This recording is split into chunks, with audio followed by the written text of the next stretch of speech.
Pagi ini kita akan melanjutkan kajian tafsir Al-Quran surat Al-Jin ayat 25 sampai 28. Ya. Tafsir surat Al-Jin ayat 25. A'udzubillahi minasyaitonirrajim. Kul, katakan olehmu Muhammad, in adri, aku tidak tahu. Aqoribum ma tu'aduna, apakah azab yang diancamkan Allah kepadamu itu sudah dekat? Am yaj'al lahu rabbi amada, ataukah Tuhanku yaitu Allah menjadikan baginya waktu yang masih lama? Nah, ayat ini menjelaskan bahwa pertama, Rasulullah tidak tahu kapan azab Allah ditimpakan kepada orang kafir dan pelaku maksiat. Rasul tidak tahu. Kemudian yang kedua, ada dua cara Allah menimpakan azab kepada orang kafir dan pelaku maksiat. Cara pertama yaitu dengan disegerakan, jadi tidak ditunda-tunda. Begitu berbuat maksiat langsung diazab oleh Allah. Namanya al-adzabul muajjal, azab yang disegerakan, yaitu azab yang Allah timpakan ketika masih hidup di dunia. Sebagai apa? Sebagai hukuman. Sebagai apa lagi? Sebagai pelajaran. Sebagai apa lagi? Sebagai peringatan. Jadi azab yang Allah timpakan kepada manusia yang kufur dan maksiat,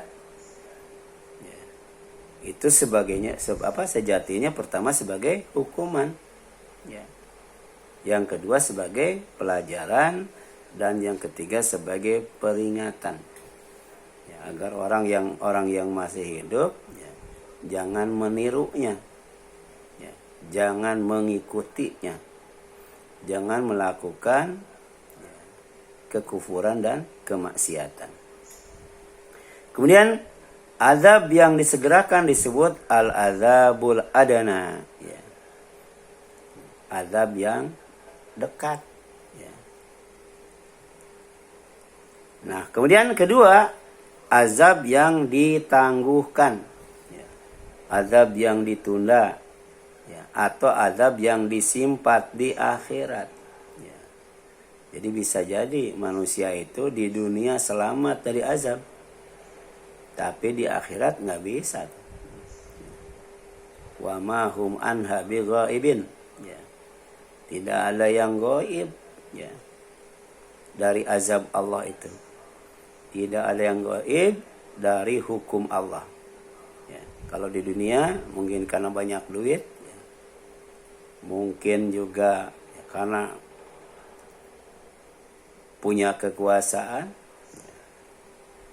sehingga selamat dari azab dunia.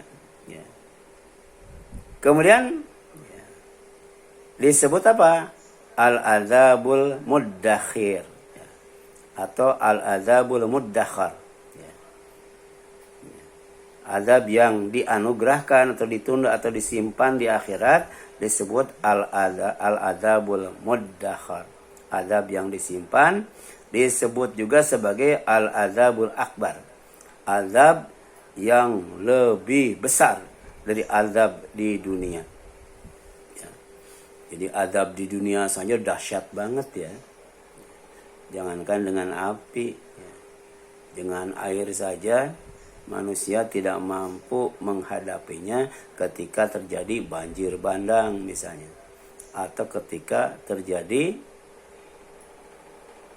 tsunami, apalagi kemudian gempa bumi, gunung meletus, dan lain sebagainya. Dengan air saja, sebagai al-adzabul adna, adab yang dekat, adab yang disegerakan ketika masih hidup, itu manusia tidak berdaya. Apalagi dengan al-adzabul akbar, azab yang lebih besar, atau al-adzabul muddakhar, azab yang disimpan di akhirat. Di antaranya ketika di alam kubur, ketika di alam mahsyar, atau ketika di alam neraka. Itu termasuk azab yang disimpan. Kemudian firman Allah, walanudhiqannahu minal adzabil adna dunal adzabil akbar. Dan sungguh kami akan merasakan kepada mereka azab yang dekat, yaitu di dunia, sebelum azab yang lebih besar di akhirat. Kalau azab di dunia, kena tsunami mati selesai. Tapi kalau azab di akhirat, diazab di neraka, kemudian mati, dihidupkan lagi, mati, dihidupkan lagi, mati, dihidupkan lagi. Ada yang khalidina fiha, ada yang khalidina fiha abada, ada yang sampai dosanya habis. Tinggal iman dalam hati, baru kemudian Allah nyuruh malaikat untuk ngangkat orang itu. Ya. La'allahum yarji'un. Kenapa ada dua azab? Ya. Jadi sebelum azab di akhirat, Allah timpakan dulu azab di dunia. Supaya apa? La'allahum yarji'un. Agar mereka kembali ke jalan yang benar. Jadi agar bertaubat itu. Ya. Agar meninggalkan maksiat. Ya. Meninggalkan kekufuran. Surat As-Sajdah ayat 21. Ya. Surat 32 ya. Kemudian Ibnu Katsir menjelaskan al-azabul adna huwa masaib ad-dunya min qatlin wa asrin wa jadbin wa amrodin wa ghair dzalik. Ya. Azab yang dekat, ya.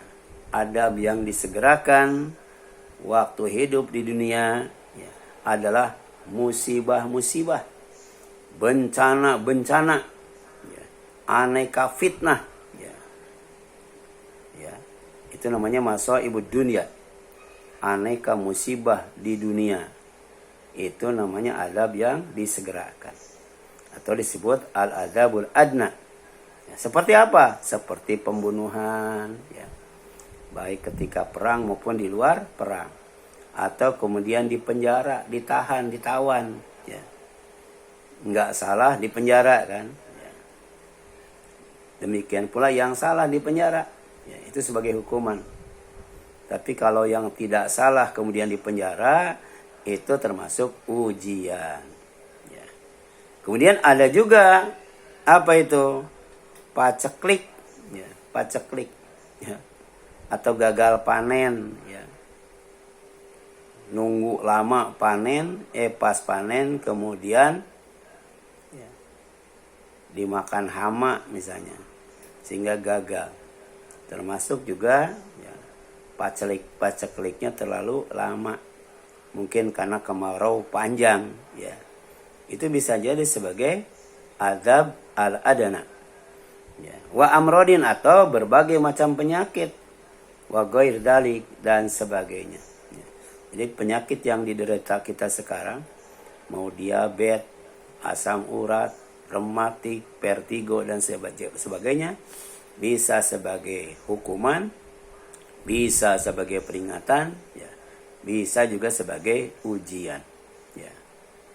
Demikian pula musibah-musibah yang lainnya. Ya. Nah, Rasulullah SAW bersabda, "Ma min dzanbin ajadar ayu ajilallahu li sahibihi, ya, al-uqubah fid dunya." Tidak ada dosa yang lebih pantas untuk disegerakan hukumannya di dunia, ma'ama, ya, yuddakharu, ya, lahu fil akhirah, di samping disimpan hukumannya di akhirat. Ya. Jadi ada orang yang siksanya double. Jadi azabnya tuh komplit. Di dunia diazab, di akhirat juga diazab. Dosa apa itu? Ya, minal bagi wa qati'a ar-rahim. Ya. Kalau kemudian berbuat zalim dan memutus silaturahim, ya, maka azabnya bukan hanya di akhirat saja, di dunia juga apa? Ya, diazab. Ya. Di dunia disempitkan rizki, di dunia dipendekkan umur, di akhirat tidak dimasukkan ke dalam sorga, dimasukkan ke dalam neraka. Jadi komplit azabnya. Kemudian contoh azab yang disegerakan di dunia, ya, pertama, ya, azab yang Allah timpakan kepada kaum Nabi Nuh dengan ditenggelamkan banjir besar, ya, sampai banjir, ya, yang ketinggiannya melampaui tingginya gunung, ya, sehingga salah satu anak Nabi Nuh itu, ya, oleh Allah dibinasakan dengan banjir, ya, banjir besar, ya. Jadi fa'agraqnahum ajmain, lalu kami tenggelamkan mereka umat Nabi Nuh, ya, yang durhaka dan kufur itu semuanya. Ya. Ini juga termasuk sifat azab. Ya. Jadi kalau, ya, musibah biasa ada yang selamat, ya. Tapi kalau azab tidak menyisakan. Sampai sebelum terjadi banjir besar, Nabi Nuh suruh bikin perahu. Manusia yang taat beriman itu diperintahkan naik ke atas perahu. Demikian pula, ya, hewan disuruh dibawa sepasang-sepasang. Kenapa? Kalau dibawa semua nggak banyak itu. Jadi ketika azab menimpa, bukan manusia saja yang kena, binatang pun kena, ya. Kemudian yang selanjutnya itu Asy-Syu'ara ayat 120. Yang kedua, azab yang disegerakan Allah di dunia itu ditimpakan kepada kaum Ad. Dengan cara apa? Dengan cara dibinasakan angin yang sangat dingin dan kencang. Selama 7 hari 8 malam itu, bayangkan. Angin itu dingin banget, kencang banget. Ya. Kemudian wa amma adu fa uhliku birihin sarsarin atiyah. Ya, kata Allah, adapun kaum Ad, maka mereka telah dibinasakan dengan angin yang sangat dingin lagi sangat kencang. Ya. Bayangkan sebentar saja angin tuh bisa menghancurkan segala macam, ya. Apalagi, ya, Allah timpakan selama 7 hari 8 malam itu. Sampai kaum Ad itu tidak ada yang hidup, tidak ada yang selamat. Dibinasakan semuanya. Nasakharaha alaihim sab'a layali wa thamaniyata ayyamin khusuma fataral qauma fiha sar'a ka'annahum a'jazun nakhlin khawiyah. Allah menimpakan angin itu kepada mereka selama 7 malam dan 8 hari terus menerus, ya. Dari terbalik, ya. 7 malam 8 hari, ya. Malamnya enggak bisa tidur, ya. Siangnya tidak bisa beraktivitas karena anginnya tidak henti-henti. Lebih daripada itu, wah, dingin banget itu angin dan kenceng banget. Maka engkau melihat kaum itu bergelimpangan seakan-akan mereka batang-batang pohon kurma yang telah kosong atau lapuk. Jadi tak berdaya, ya, menghadapi air. Seperti kaum Nabi Nuh nggak bisa, menghadapi angin juga sama, ya. Kaum Ad itu juga tidak bisa. Kemudian Allah bertanya, fahal tara lahum mim baqiyah, maka adakah engkau melihat seorang pun yang masih tersisa di antara mereka? Jadi sampai hari ini tidak ada turunan kaum Ad, tidak ada turunan kaum Samud, ya. Tapi kalau Bani Israel berkali-kali diazab oleh Allah, sampai sekarang masih ada turunannya. Tapi sayang masih melakukan kedoliman, kekufuran, kemaksiatan seperti nenek moyangnya dulu, ya. Bahkan lebih kejam, ya. Bertahun-tahun itu, ya. Bangsa Palestina, ya, ya, dianiaya sehingga sekarang tinggal tersisa Gaza doang. Tapi terus saja, terus dianiaya, ya. Ini surat Al-Haqqah ayat 6 sampai 8 ya. Yang ketiga ya. Jadi kaum yang diadab ya, dengan adab yang disegerakan adalah kaum Tsamud ya. Dibinasakan dengan suara keras ya dan gempa bumi ya. Jadi gunung meletus, kemudian terjadi gempa bumi, longsor dan sebagainya ya. Sampai banyak kemudian masuk banyak orang yang ya bukan hanya ya tertimpa batu-batu gunung, tapi juga ya, terkubur hidup-hidup ya, di dalam bumi ya, karena gempa bumi, longsor dan sebagainya. Nah, jadi wa akhadhal ladzina dzalamu as-sayhata fa asbahu fi diyarihim jathimin ya. Allah menggambarkan tentang azab kaum Tsamud. Dan orang-orang yang zalim itu dibinasakan oleh suara yang mengguntur keras ya. Jadi gunung meletus tuh. Lalu mereka mati bergelimpangan di rumah-rumah mereka ya.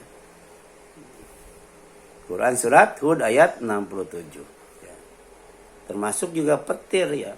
Petir itu di samping mematikan ya, juga bisa bikin tanah ya yang asalnya subur jadi gersang ya. Itu bisa dibaca surat Kahfi itu. Dan petir dan hujan yang diiringi petir itu bisa menyebabkan mata air turun ke bawah ya. Sehingga sulit untuk mendapatkan air ya. Jadi tanah yang asalnya subur jadi gersang ya. Yang keempat, kaum Nabi Lut itu ya juga termasuk kaum yang diazab dengan azab yang segera ya. Negeri mereka dibalikan lalu dihujani batu ya. Ini sama gunung meletus ya. Kemudian longsor ya, menenggelamkan ya. Semua rumah ya, kaum Nabi Lut yang kufur dan berbuat maksiat. Cuman satu rumah itu yang aman dan selamat. Ya, rumah yang di dalamnya ya, ada orang Islam katanya.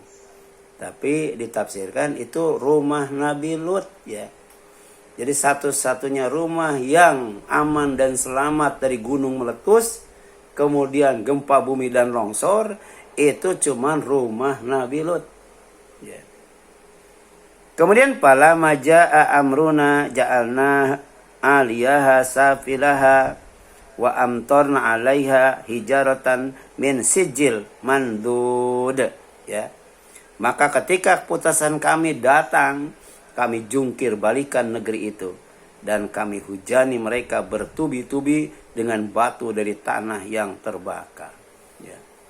Jadi Allah tuh bukan hanya mampu membelah bumi ya, kemudian mengeluarkan benda-benda berat dari dalamnya, tapi juga mampu membalikan bumi ya. Tanah yang asalnya paling atas dibalikan menjadi tanah yang paling bawah. Di atasnya ada umat Nabi Nuh ya. Apa umat Nabi Lut itu? Itu dahsyatnya al-adzabul adna ya. Tapi nanti mereka juga akan disediakan azabul akhirah, al-azabul akbar ya, azab yang lebih besar. Dan ternyata batu yang ditimpakan kepada kaum Nabi Lut itu bukan batu sembarangan. Sampai cuman satu rumah yang diselamatkan. Karena batu itu musawwamah inda rabbika ya, diberi tanda oleh Tuhanmu. Wa ma hiya minadh-dhalimina biba'id ya. Dan siksaan itu tidak jauh dari orang-orang yang zalim ya. Jadi kita wajib ya, mempelajari apa itu zalim ya. Kemudian ya, apa itu bahaya zalim ya. Kemudian bagaimana caranya supaya tidak berbuat zalim ya. Karena ternyata orang yang zalim itu termasuk orang yang kufur, orang yang berbuat maksiat ya. Kapanpun dimanapun oleh Allah diancam dengan dua azab Pertama azab dunia, yang kedua azab akhirat. Azab dunia azab yang disegerakan, azab akhirat azab yang disimpan.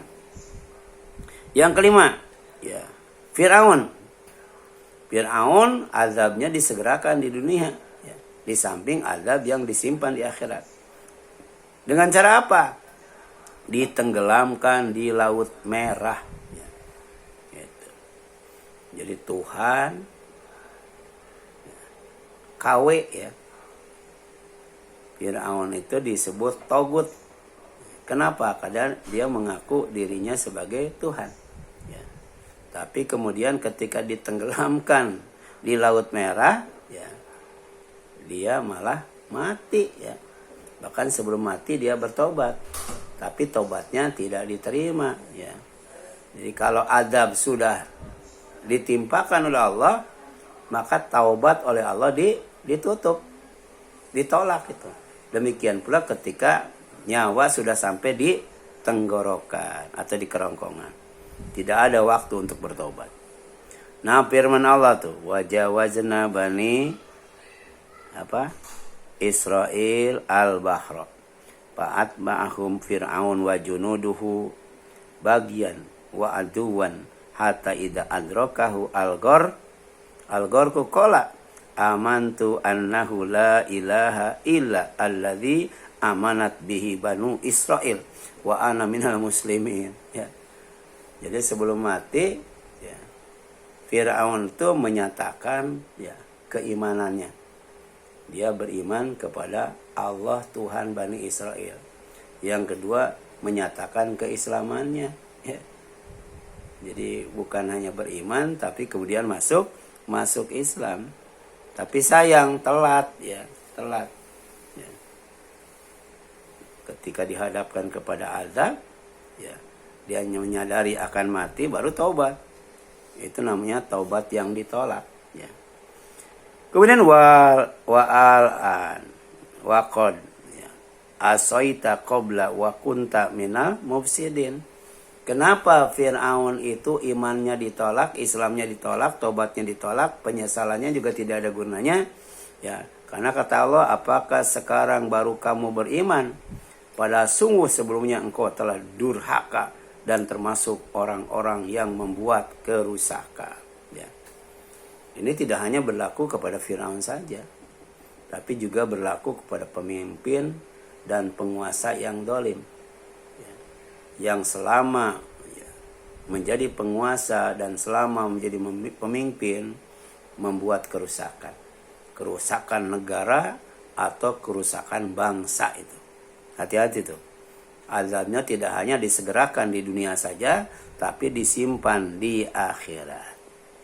Kemudian sebagai bukti bahwa Fir'aun itu ada, dan orang yang mengaku Tuhan itu ternyata tidak ada apa-apanya, artinya bukan Tuhan, tapi Tuhan palsu, Tuhan KW.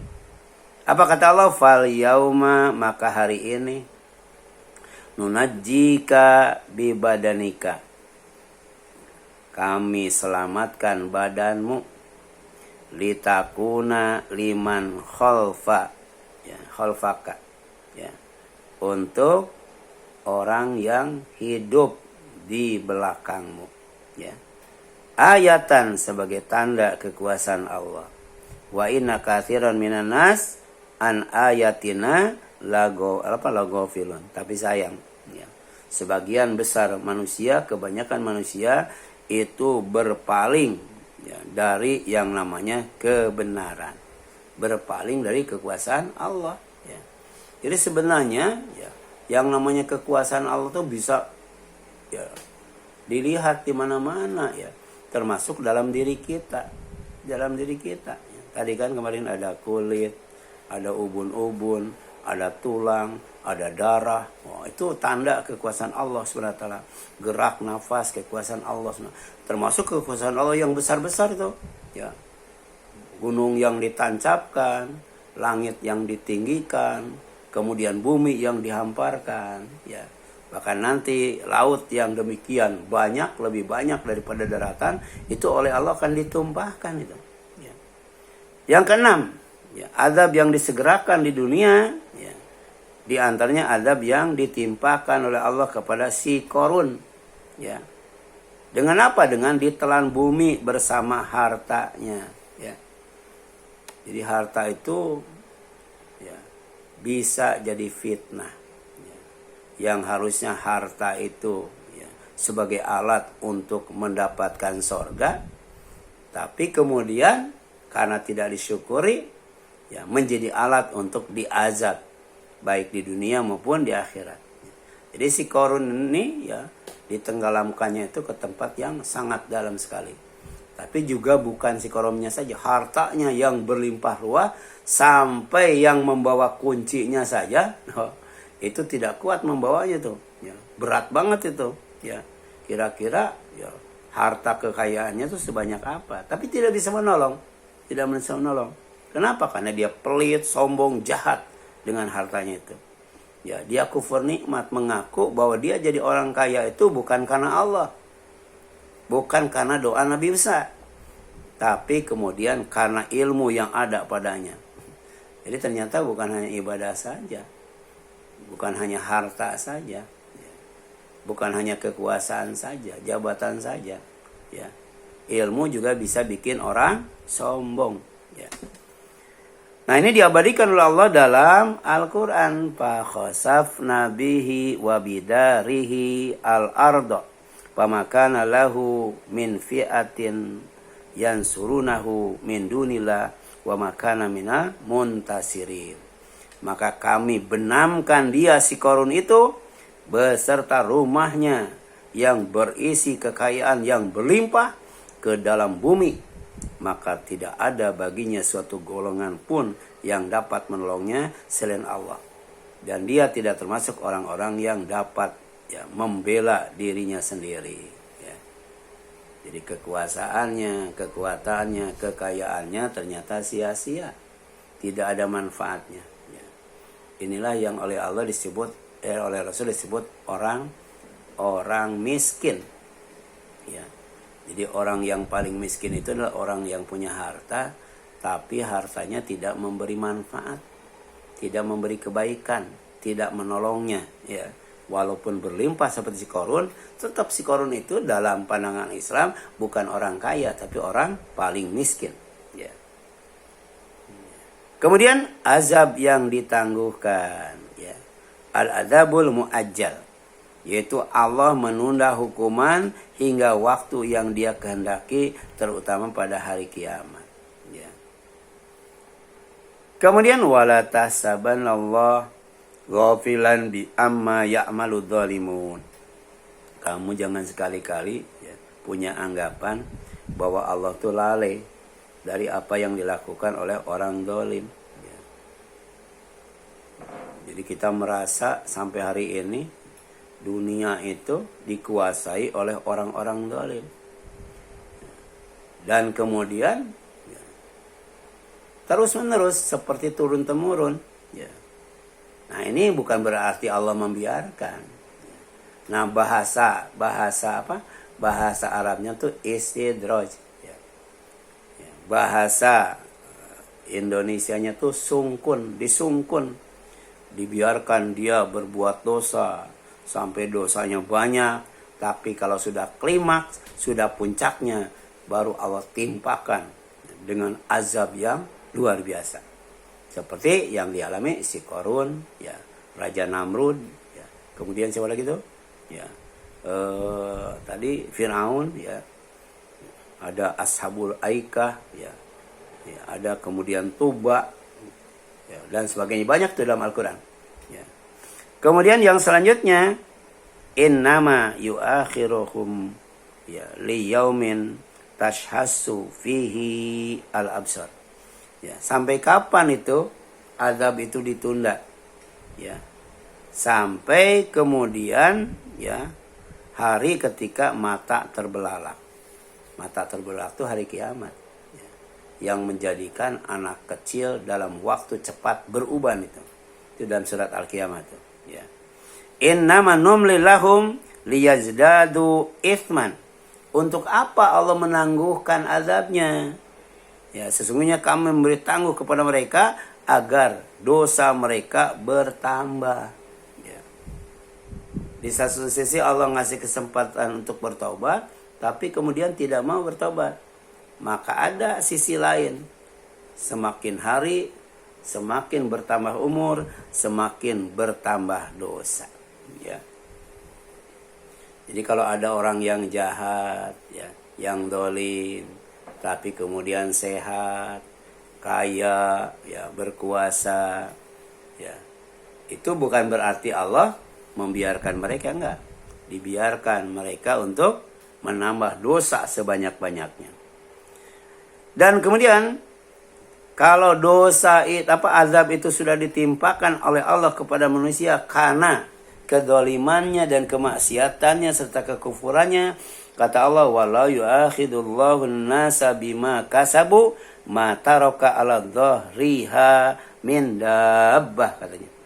Seandainya Allah menghukum manusia karena apa yang mereka kerjakan, niscaya dia akan meninggalkan satu makhluk, tidak akan meninggalkan satu makhluk melata pun di bumi ini. Ya.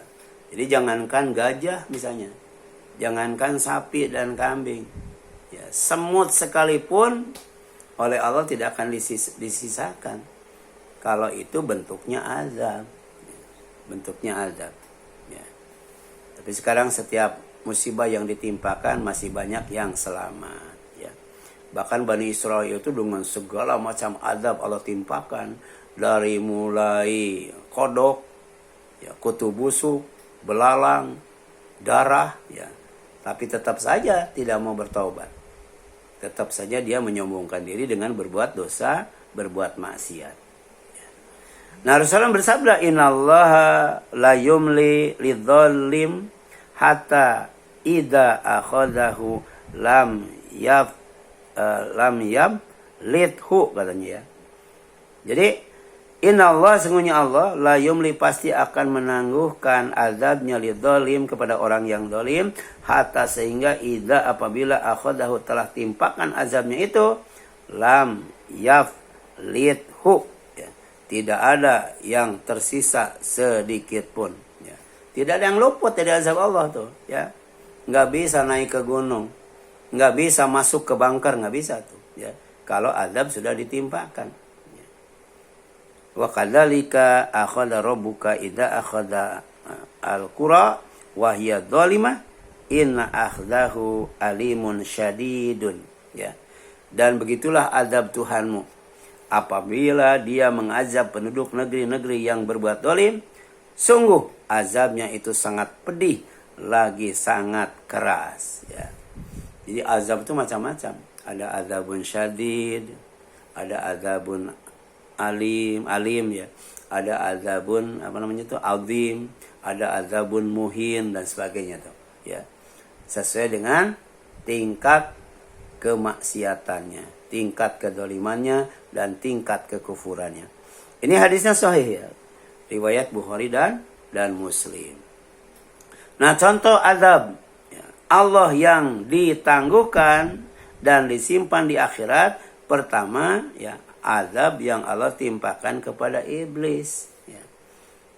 Jadi iblis itu sejak diciptakan, sejak dikeluarkan, diusir dari sorga, kemudian dia minta dipanjangkan umur sampai hari kiamat, ternyata bukan dipakai ibadah, bukan dipakai tobat, malah dipakai maksiat dan dipakai melakukan perbuatan sesat serta menyesatkan manusia sebagai turunan Adam, ya. Jadi Allah mengabulkan permintaan iblis untuk ditangguhkan hingga hari yang telah ditentukan, ya. Apa kata Allah? Qala fa innaka minal mundarin. Maka sungguhnya engkau termasuk yang diberi penangguhan. Jadi sampai hari ini, ya, iblis masih hidup, ya, dan berusaha untuk menjadikan manusia itu temannya di neraka. Surat Al-Hijr ayat 37, ya. Kemudian yang kedua, orang-orang munafik, mereka tidak langsung dibinasakan, tapi ancaman terbesar menanti di akhirat, ya. Bahkan disatukan dengan orang kafir, tapi tempatnya lebih rendah daripada orang kafir, ya. Jadi orang kafir itu adanya di atas orang munafik, sedangkan orang munafik di nerakanya itu di bawah orang kafir. Bahkan tepatnya itu disebut asfal. Asfal itu paling bawah tuh. Ya, di kita kan ada asfal ya. Innal munafiqina fi darkil asfal minan nar. Sesungguhnya orang-orang munafik berada pada tingkatan paling bawah dari neraka. Kenapa? Ya, karena dia kalau ngomong bohong, kalau janji ingkar, kalau diamanati khianat, ya, kalau ibadah ya apa? Ibadah ria, kalau sholat ya sholat malas, ibadah ria, zikirnya sedikit. Itu disebutkan dalam Al-Quran. Kemudian yang ketiga, siapa lagi? Kaum musyrik. Ya, kaum musyrik itu termasuk orang yang azabnya ditangguhkan. Mereka diberi penangguhan dan kesempatan untuk bertobat sebelum akhirnya sebagian diazab. Ya, misalnya dalam perang Badar. Ya, dan seluruhnya akan dimintai pertanggungjawaban di akhirat kelak. Ya. Jadi orang musyrik itu disiksa di dunia, ya, diantaranya dengan ya tewas dalam perang Badar, tapi belum selesai, sebab nanti ya karena musyriknya dibawa mati, Allah tidak menerima ya taubatnya, tidak mengampuni mereka, bahkan akan diminta pertanggungjawabannya dengan hisab yang susah. Ya. Jadi diperlihatkan ya perbuatan musyriknya, kemudian diminta pertanggungjawabannya. Ya. Kemudian faidah ayat. Ya. Tidak semua pelaku maksiat langsung mendapat azab. Ya. Makanya hati-hati ya. Jangan aman dan nyaman ketika berbuat dosa. Yang kedua, penangguhan azab bukan berarti Allah ridho kepada mereka. Ya. Tidak ada maksiat yang diridhoi oleh Allah. Ya. Tidak ada ya, kufur yang diridhoi oleh Allah. Yang ketiga, musibah di dunia dapat menjadi peringatan agar manusia kembali kepada Allah. Ya. Namanya inabah, kembali atau taubat. Ya. Yang keempat, azab akhirat jauh lebih berat daripada azab dunia. Ya. Apalagi kekal abadi ya, dalam azab itu. Yang kelima, seorang mukmin hendaknya segera bertobat dan tidak tertipu oleh kenikmatan yang masih diberikan kepada pelaku maksiat. Ya. Jadi kalau kita melihat orang-orang maksiat itu kaya, orang maksiat itu kuasa, orang maksiat itu bebas, itu jangan tertipu. Ya. Sebab kata Allah, mataun qalil, ya. Wa ma'wahum jahannam, ya. Wa bi'sal mihad, kan gitu. Ya. Itu kesenangan yang sebentar. Tempat mereka di neraka jahanam sebagai tempat yang paling jelek. Ya. Kemudian kenapa? Karena bisa jadi itu adalah istidraj, ya. Orang maksiat tapi kemudian ya belum diazab-azab, itu namanya istidraj. Ya, penangguhan yang membuat dosa semakin bertambah. Namanya istidraj ya. Kemudian tafsir surat Jin ayat 26. Alimul ghaib fala yudhiru ala ghaibi ahadan. Dialah yang maha mengetahui perkara yang gaib, maka dia tidak memperlihatkan kepada seorang pun tentang yang gaib itu. Jadi ayat ini menegaskan bahwa hanya Allah yang mengetahui seluruh perkara yang gaib. Ya. Sebagaimana dijelaskan dalam ya surat di sini jelaskan dalam surat apa? Surat Al-A'raf 188 ya. Jadi katakanlah Muhammad, aku tidak memiliki manfaat dan mudarat bagi diriku kecuali apa yang Allah kehendaki. Kalau tahu tidak mungkin Rasul itu ya terperosok ke dalam lubang karena ditimpuk batu oleh orang kafir sehingga dirinya giginya berdarah. Ya. Kalau tahu nggak mungkin itu. Ya. Rasul nggak tahu bahwa di perang Uhud beliau akan terluka parah. Ya. Kemudian dan sekiranya aku mengetahui perkara yang gaib, niscaya aku akan memperbanyak kebaikan dan aku tidak akan ditimpa keburukan. Ya. Jadi sukses terus itu. Ya. selamat terus tuh, aman terus, bahagia terus kan gitu. Kalau tahu masalah gaib. Kemudian ketika Jibril menyuruh memberitahukan tentang waktu kiamat, Rasulullah SAW menjawab, mal mas'ul anha bi'alam minasail. Yang ditanya tidak lebih tahu daripada yang nanya. Nah, ini Rasul itu rendah hati, nggak sombong, nggak sok tahu itu. Kalau tidak tahu ya bilang tidak tahu. Ketika ditanya waktu kiamat. Kemudian wa indahu mafatihul ghaib la ya'lamuha illa huwa. Allah tuh punya kunci-kunci untuk mengungkap kegaiban, dan tidak ada yang tahu kecuali Allah sendiri. Nah, kemudian terakhir nih ya, 5 perkara yang digaibkan Allah disebutkan dalam Al-Quran surat Luqman ayat 34 ya. Sebelumnya nanti dibaca sendiri ya. Pertama, ilmu kiamat ya. Itu tidak ada yang tahu tuh, digaibkan. Selain Allah tidak ada yang tahu waktu terjadinya kiamat. Innallaha indahu ilmu sa'ah. Yang kedua, ya, hujan diturunkan. Jadi selain Allah tidak ada yang tahu kapan hujan turun, di mana diturunkannya, berapa banyak dan berapa lama turunnya, serta dampak apa yang ditimbulkannya. Kemudian wa yunazzilul ghaits, kata Allah, dialah yang menurunkan hujan. Yang ketiga, janin yang ada di rahim ya. Dari mulai embrio sampai kemudian lahir ke dunia. Selain Allah tidak ada yang tahu ajalnya, rizkinya, amalnya, dan nasibnya. Baik selama berada dalam rahim maupun setelah lahir ke dunia.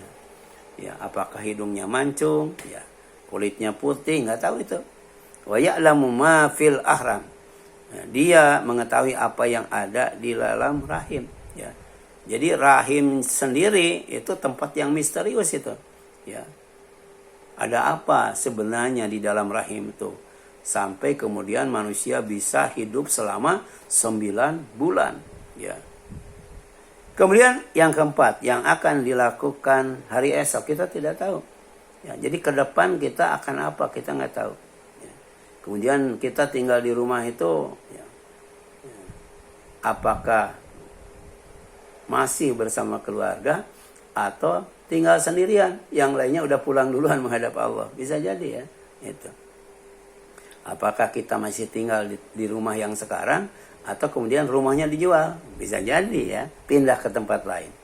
Nah, selain Allah tidak ada yang tahu apa yang akan dilakukan manusia ke depan serta apa yang akan dialaminya. Wa ma tadri nafsum madza taksibu godan, kata Allah. Dan tidak ada seorang pun yang dapat mengetahui apa yang akan dikerjakannya. Yang kelima, di tempat mana akan mati. Jadi selain Allah tidak ada yang tahu tempat kematiannya. Apakah sedang di rumah atau di luar rumah. Apakah di atas kasur atau di medan tempur. Atau nyemplung ke sumur, matinya di sumur. Ada, tuh bisa jadi. Wa matadri nafsun bi ayyi ardin tamut. Dan tidak ada seorang pun yang dapat mengetahui di bumi mana dia mati. Ya. Yang dikasih gaib itu adalah Rasul, karena dikasih wahyu oleh Allah. Jadi Rasul itu kalau tidak dapat wahyu dari Allah tidak tahu itu tentang sorga, neraka, ya, ashabul a'raf dan sebagainya.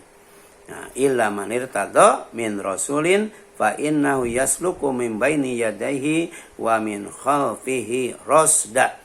Kecuali kepada Rasul yang diridhoinya, maka sesungguhnya dia mengadakan penjaga-penjaganya, yaitu malaikat, di depan dan di belakangnya. Ya. Jadi Rasul itu bukan maksum, ya, dipelihara dari dosa, tapi juga mahfud, dijaga, ya, oleh malaikat dari depan dan dari belakang. Kalau kita mau, ya, dijaga oleh malaikat, kita harus iman kepada Allah, kemudian istiqomah dalam keimanan kepada Allah. Wallahu a'lam. Silakan ada yang ingin ditanyakan.